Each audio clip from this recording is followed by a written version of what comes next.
宏恩基督教學院於2015年根據專上學院條例第320章正式註冊成立，所有課程均獲香港學術及職業資歷評審局審批。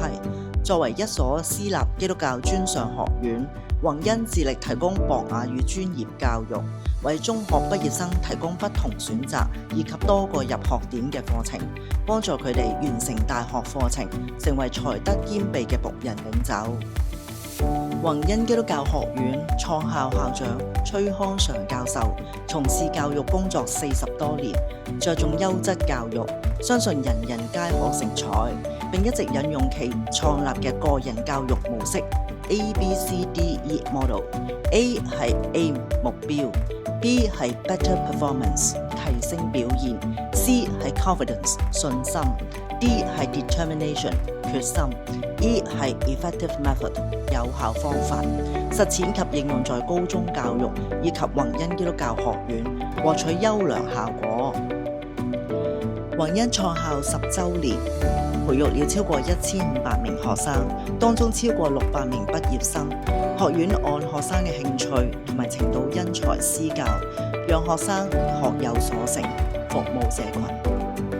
崔校長喺1996年至2012年間喺恒生商學書院擔任校長，憑着獨有嘅教學理念及模式，令學生增值，在公開考試屢創佳績，連續10年囊括全港7成高考狀元。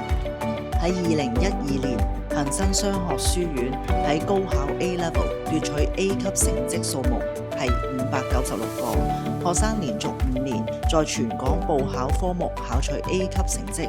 均佔全港數目約 50%。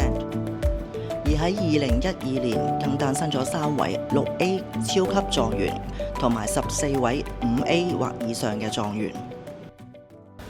喺今日知識型經濟嘅社會裏邊，大學畢業係基本嘅要求。DSE 考獲5科2級或者係332A2嘅同學，可以報讀宏恩開辦嘅高級文憑或者學位課程，4年之後就可以獲取到學位嘅資格。每年有一啲同學因為某種原因成績未如理想，因此宏恩將會喺9月開辦大學先修增值課程，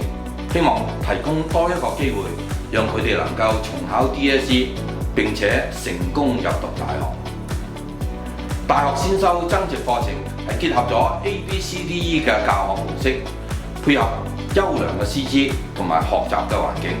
並進行教學研究，務求幫助同學增值，考取更優良嘅成績，入讀心儀嘅大學。課程將喺9月開課，所有報讀呢個課程嘅同學，我會親自面試，然後取錄佢哋。想了解多啲，歡迎向本校嘅職員查詢同埋報名。